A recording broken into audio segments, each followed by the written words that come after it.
Drop a comment below. Do you take your shoes off or leave them on when you go in your own house? I'd be curious to see.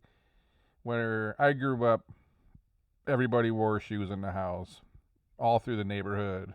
Like it wasn't a thing to me until I started meeting people outside of my neighborhood, and it seems like the people that were a little more affluent that I met, and they never wore shoes in the house. Um, my neighborhood, everybody had shoes on everywhere. So I'm curious, just curious to see. But I came across this. I was looking for some business and like economic news, and I saw this one. I'm like, I'd be curious to take a look because they mentioned some other things here that I think people don't think about. The first thought is the normal stuff, such as dragging dirt in your house, or you stepped in dog poop, or other animal droppings. Like where I live, there's deer everywhere and turkeys, and you never know what the hell you're stepping in outside, and do you want to track that into your home? And you got your shoes, and you put them on the ottoman. But they mentioned some other stuff here that I thought was kind of interesting. And the first thing when I saw this line of environmental chemist, I started thinking, well, what about like fertilizer? And some people have, they spray for mosquitoes and ticks, so there's like pesticides outside that get on your shoes, and then you start bringing that stuff in your house. So this thing's saying um, outdoor environment of soil, air quality. What else we got here? Building up inside your home, not dust and dirt. Look, I live on a dirt road. Dust and dirt is everywhere. You can't find it. But some of the microorganisms present on shoes and floors are drug-resistant pathogens, including hospital-associated infectious agents that are difficult to treat.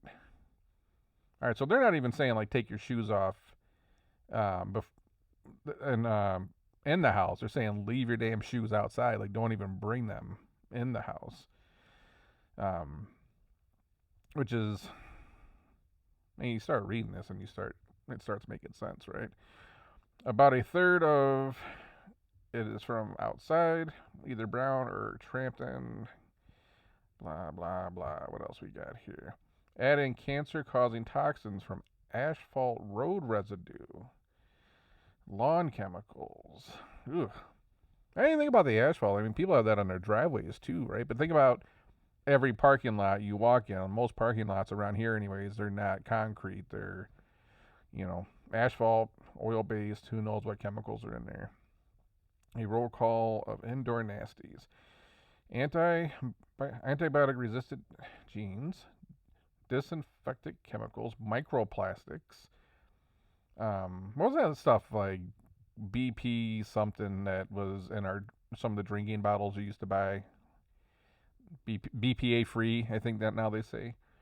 Um, PFAS or forever chemicals. Radioactive elements. Man, I just learned that some of the old like Rolex watches to make them glow. I think I read or heard they put some kind of radioactive something on the dial of the watch to make it glow. I don't think they do that anymore. But if you have what do they call the thing? Is it a Geiger counter or something that counts the radiation? If you put that up to a watch, old Rolex watch that has that, I think it's before a certain year that you could actually detect some of that. Um, Potentially toxic metals, arsenic, cadmium, and lead. What's interesting, I'm on a well. Like I'm out in the middle of nowhere, so we didn't have city water, and I had to get a well dug. Well, a well drilled. But one of the things they usually have you test for in certain areas in Michigan is there's arsenic in the water in certain spots. So you got to collect a sample and send it out. I don't drink the water anyways. It's like I end up getting water from a delivery source, but it's crazy thing. Groundwater, arsenic. What else is out there in the environment that you're getting on your shoes and you're taking into the house? Lead was a big deal. Probably back where the older homes are for sure. Probably where I grew up, those 1940s baby boomer row houses. Um, Man, lead sucks. You know, talking about Flint and stuff we had going on in Michigan, lead pipes that had, where that went down. Wall Street Journal article argued shoes in the home aren't so bad. The author made the point that E. coli, dangerous bacteria developed in the intestines of many mammals, including humans, is pretty much everywhere. It can be swabbed on the bottom of shoes, 96% of shoe bottoms, as the article. Well, I mean, look, go walk in the grass anywhere where there's animals and pets and stuff outside, and this is going to happen. I don't know. On the balance, shoeless wins. So I don't know. A lot more stuff to think about here beyond just, dragging in E. coli and then stuff from your dog and the animals outside and just dirt in general. You just think about, I started thinking about, when they fertilize a lawn, when they spray for bugs, what are the bottom of your shoes like? Like when they spray for bugs, they say don't go outside for like 30 minutes. Or when they put the fertilizer down, like what's in that fertilizer? Is that getting on the bottom of your shoes? Is it coming into your house? Are you tracking it around the house?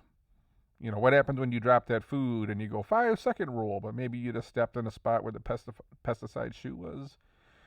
Do we need to be sitting around and even worrying about this? I don't know. It seems like at some point everything kills you. Right? There's always a report that XY, everything kills you.